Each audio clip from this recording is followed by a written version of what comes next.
They say heroes wear suits and sign million-dollar deals, but sometimes, they wear worn-out shoes and carry a mop. And if you stay till the end, you'll see how one single act of kindness changed not just a company, but a woman's heart forever. It started on a rainy Monday morning, when CEO Isabella Grant arrived at the towering glass building of her empire, Grant Industries, with her usual sense of purpose and precision. Every step she took echoed authority. She was known for being sharp, commanding, and almost untouchable.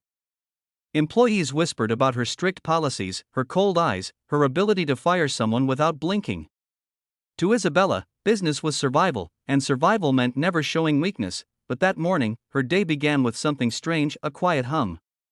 As she passed the dimly lit lobby, she noticed a man mopping the marble floor, softly singing a lullaby under his breath.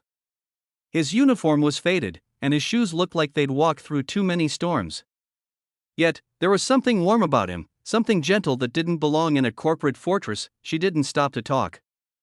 CEOs didn't chat with janitors.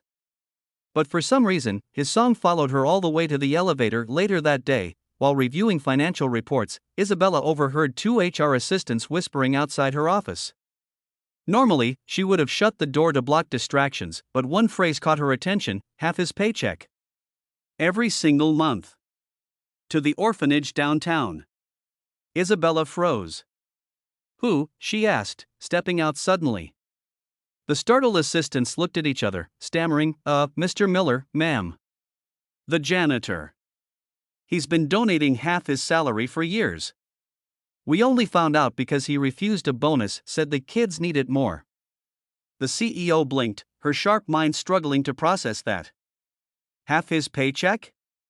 From a janitor's wage? That wasn't generosity.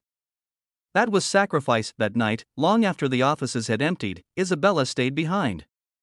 She wandered down the quiet hallway and saw him again, Ethan Miller, still mopping floors, the same faint song on his lips. She watched for a long time before approaching. Mr. Miller, she said softly.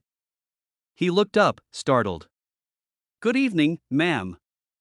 I didn't realize anyone was still here. I was, she said, her tone softer than usual. Can I ask, why do you donate so much of your pay? Ethan hesitated, gripping his mop. Then, with a humble smile, he said, because someone once did it for me. He told her his story, how he grew up in that very orphanage, how strangers had helped him when no one else would, and how he made a promise to do the same once he could earn a living. I don't have much, he said. But those kids, they remind me why I keep going. Something stirred in Isabella. For the first time in years, she didn't know what to say. She simply nodded and thanked him before leaving. But that night, she didn't sleep. In the days that followed, Isabella found herself noticing Ethan more often. The way he always greeted people with a smile, how he took time to talk to interns who were struggling, even how he stayed late to clean up messes others ignored. One afternoon, she caught him patching a torn carpet in the hallway, not because anyone asked him to, but because he said he didn't want someone to trip. That same week, Isabella had been negotiating a massive deal worth millions. Investors were ruthless, her competitors were closing in, and her staff was on edge. But every time stress threatened to consume her, she'd glance out her office window and see Ethan down below, steady, kind, unbothered by status or power. Then, one morning, tragedy struck. The local orphanage burned down in a sudden fire. The news spread through the building like smoke.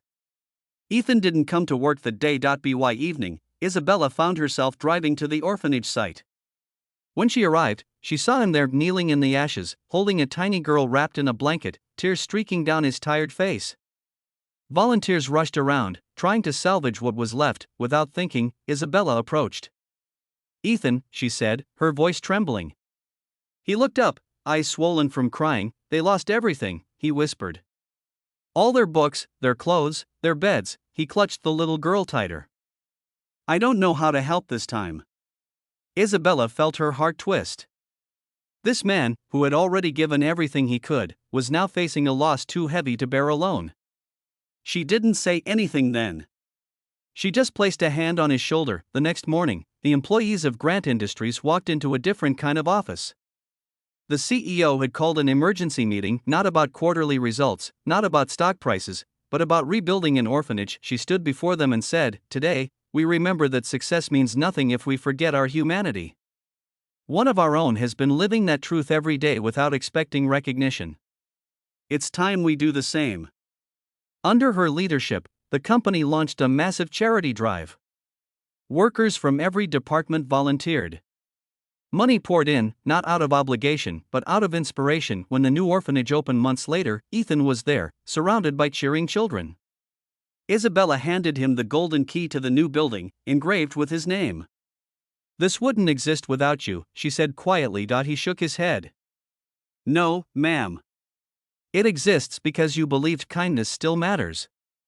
And for the first time in her life, Isabella smiled not as a CEO, but as a human being. As the camera pans out, the narrator's voice would whisper, "Sometimes the richest hearts belong to those with the least in their pockets," and somewhere in the distance, Ethan's soft song plays again, this time echoing through the halls of a home he helped rebuild, where love, not money, was the foundation that held it all together.